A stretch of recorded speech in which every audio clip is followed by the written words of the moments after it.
Today I'm going to show you how to take a large TV monitor and hang it on a wall.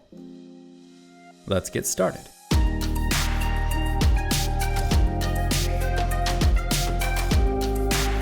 I recently made another video where I set up this FlexiSpot stand-up desk and decided that it was best to mount the TV on the wall. To start, make sure there's enough space and remove anything that's hanging.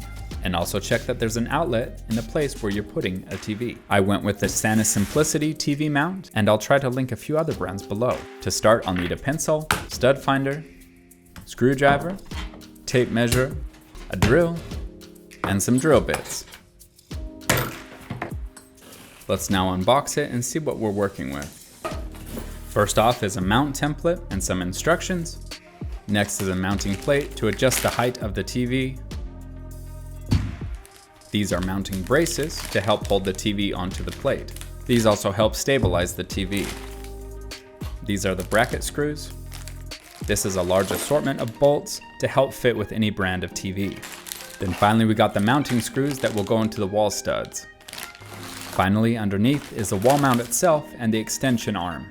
Just holding it, it feels very firm and strong. On the box, it claims it can support up to 60 pounds. Alright, with that out of the way, let's take a look at where we're mounting it. We want to go directly above a plug, as the plugs are connected to the wall studs. For this example, I wanted to match the height of the TV sitting on the desk, so I went to the bottom of the TV, which ended up being about 47 inches. I then added an additional 8 to where the mount would sit in the middle of the TV. My grandpa Cap always said, measure twice and cut once. You cannot mount to drywall, you have to mount it to a stud, so using my stud finder, I move it over until it beeps. Starting at a height of 55 inches, I take several measurements to understand how the stud sits against the wall. This is a little overkill, but I wanted to show you how the stud would look beneath the wall. I then make measurements in the center of the stud and eyeball it to make sure it looks fairly straight. Now that I've marked the center, I take the mounting template and line it up, but before I make the final measurements, I want to use a level and line it up straight.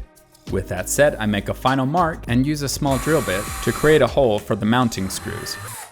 Doing this first will make the mounting screws go in much easier. With that complete, I can now put on the actual mount. First take off the wire holder on the bottom, then pull back the base plate, which then allows me to line up the holes correctly. With those lined up, I can now put in the grabber screw and crank it down with a socket wrench.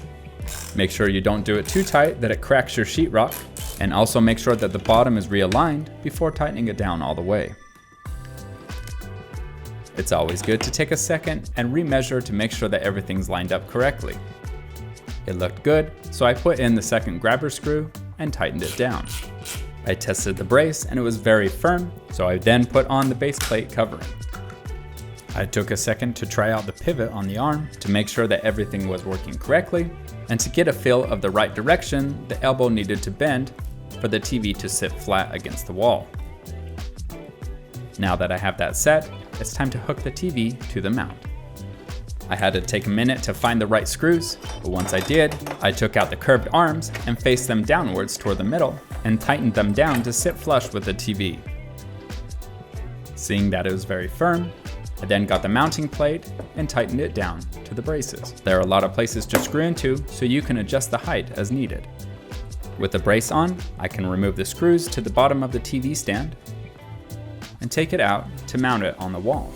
I carefully slid the TV on the top notch on the arm and took a second to look at the nice wallpaper. Next, I had to extend the arm out, but was very careful as the TV was not yet secure. To secure it, I line the TV up so that it's centered and screw it down. Make sure that it is tight, as there will be a lot of pressure on this when you tilt the TV forward and backwards. This setup is almost complete, but first I need to show one more step. I put in the plug and the HDMI adapter, but I want to avoid having the cables just hang down. To avoid that, I remove these clips and line them up with the cables and put them back on. They are designed so that the cables can slide freely in them when I move the arm back and forth. You'll want to give it a little slack. If you pull it too tight, then it will pull out the plugs. This makes the TV look much cleaner and helps avoid tripping on wires. Now the mount is all set up and it works great. If you want to see how I built the stand-up desk, check out my other video, and we're done. Thanks for watching. Also, make sure to put your tools away as soon as you're done using them. or your kids may try hanging their own things throughout the house.